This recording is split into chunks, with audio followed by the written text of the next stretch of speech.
என்னோட civil service journey அப்படின்றது it is a very short journey.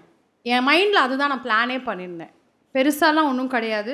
சின்ன வயசில் தான் படித்து பாஸ் பண்ணி it is a very simple formula. என் லைஃப்பை பொறுத்த வரைக்கும் it is a very very simple formula. இது நான் தான் ஃபஸ்ட்டு பண்ணேன் அப்படின்னும் கிடையாது. Everybody can do it. எல்லாராலையும் முடியும். முயற்சி எடுக்கிறவங்க எல்லாராலையும் இது செய்ய முடியும் அப்படின்றத நிர்ணயம் பண்ணுற ஒரு முன்மாதிரியான ஒரு இதுதான் என்னோட லைஃப்பில் உள்ள இந்த சிவில் சர்வீஸ் ஜேர்னி. சிவில் சர்வீஸை தவிர வேறு எதுவுமே நான் நினச்சதில்லை. I did not have an alternative ambition. Okay, அதுதான் எனக்கு நான் நினைக்கிறேன் that is the first stepping stone for my successful journey. நான் வேறு எந்த ஆல்டர்னேட்டிவும் ஆப்ஷன் பி பிளான் பி நான் வச்சுக்கல. It's very simple. அந்த பிளான் பி அப்படின்ற மேபி அந்த டைமில் அதுக்கான ஒரு தேவையோ இன்செக்யூரிட்டியோ எனக்கு இல்லை.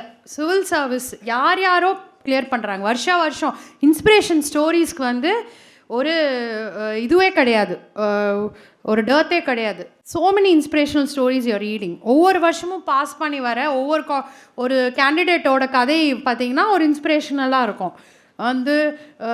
அப்பா ஒரு சாதாரண விவசாயியாக இருப்பாங்க, இல்லை கூலி வேலை பார்க்குறவங்களா இருப்பாங்க. ஆனால் அந்த பையன் கேண்டிடேட் பார்த்திங்கன்னா படித்து கஷ்டப்பட்டு ஹை ரேங்க் வாங்கி ஐஏஎஸ்ஸே வந்திருப்பார்.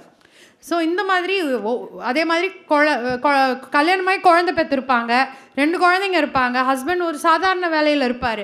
ஆனால் அந்த பெண்மணி சிவில் சர்வீஸ் படித்து ஒரு ஐஏஎஸ் ஆஃபீஸர் ஆயிடுவாங்க. இந்த மாதிரி ஸ்டோரிஸ் ஒவ்வொரு பேட்ச்லையும் ஏறாலும். So there is no dearth for inspiration. Inspiration தேடினா நம்மளுக்கு எக்கச்சக்க இன்ஸ்பிரேஷன் இருக்கணும். பட் அந்த இன்ஸ்பிரேஷன் மாதிரி நம்மளும் வரணுன்ற எண்ணம் இருக்குது பாருங்கள், அதுதான் முக்கியம். நம்ம நாளைக்கு இவங்களில் ஒருத்தராக வரணும், நம்மளை பார்த்து நான் ஒரு 100 பேர் கிளம்பி வரணும், நம்ம ஊருக்காரன் ஒரு 10 பேர் என்னையை பார்த்து எழுதணும், இந்த எக்ஸாமை எழுதி தேர்ச்சி பெறணும், அவனுக்கு நான் ஒரு